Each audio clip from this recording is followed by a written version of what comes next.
Praise Lord. അനുഗ്രഹിക്കപ്പെട്ട നല്ല സമയത്തിനായി കർത്താവിനെ സ്തുതിക്കുന്നു. വേദിയിലായിരിക്കുന്ന കർത്താവിൻ്റെ ശ്രേഷ്ഠന്മാരായ എല്ലാ ദൈവദാസന്മാർക്കും വന്ദനം അറിയിക്കുന്നു. ഒത്തിരി കാര്യങ്ങൾ പറയാൻ നിൽക്കുന്നില്ല. ഞങ്ങളുടെ ബേബിച്ചാൻ ഏറ്റവും കൂടുതൽ പ്രാർത്ഥനാ വീരനായിരുന്നു, അതിൽ കൂടുതൽ ആരാധന കൊതിയനുമായിരുന്നു.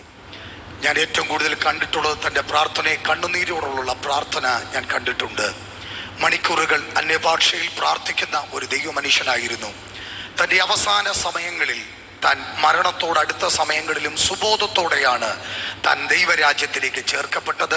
അതിൻ്റെ ഇടയിൽ സ്വന്തം സഹോദരി ശോശമാമയും കുഞ്ഞുങ്ങളും ഒന്നിച്ച് പ്രാർത്ഥിച്ചു കൊണ്ടിരിക്കുന്ന വേളയിൽ താൻ തൻ്റെ കണ്ണുകളെ അടച്ച് ദൈവസന്നിധിയിലേക്ക് താൻ ചേർക്കപ്പെട്ടു. ഞാനൊരു പാട്ടിൻ്റെ ചില വരികൾ ഒന്ന് പാടുവാൻ ആഗ്രഹിക്കുന്നു. എല്ലാ കരങ്ങളും സ്വർഗത്തിലേക്കൊന്ന് ഉയർത്തി ഞങ്ങളോടൊപ്പം ഒന്ന് ചേർന്ന് പാടി ദൈവത്തിൻ്റെ ആത്മമനുഷ്യനായ ദൈവമനുഷ്യൻ കർത്താവിൻ്റെ സന്നിധി ചേർക്കപ്പെട്ടെങ്കിൽ ആ അതരങ്ങൾ തുറന്ന് ആരാധനയ്ക്ക് യോഗ്യനായ കർത്താവിനെ നമുക്ക് ഒന്നിച്ച് ആ വരികളൊന്ന് ചേർന്ന് പാടി ഒന്ന് കർത്താവിനെ നമുക്ക് സ്തുതിക്കാം.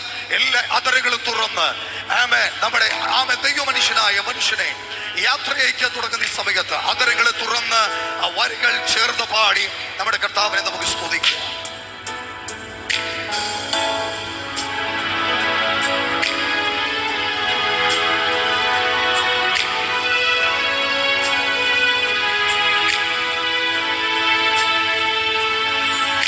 ആശ്വാസം നീയേ, ആശ്രയം നീയേ, അങ്ങേ ഞാൻ ആരാധിക്കും.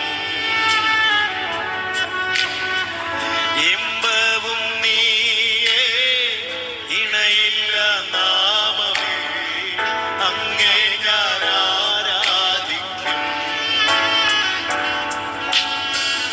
ആശ്വാസം നീയേ,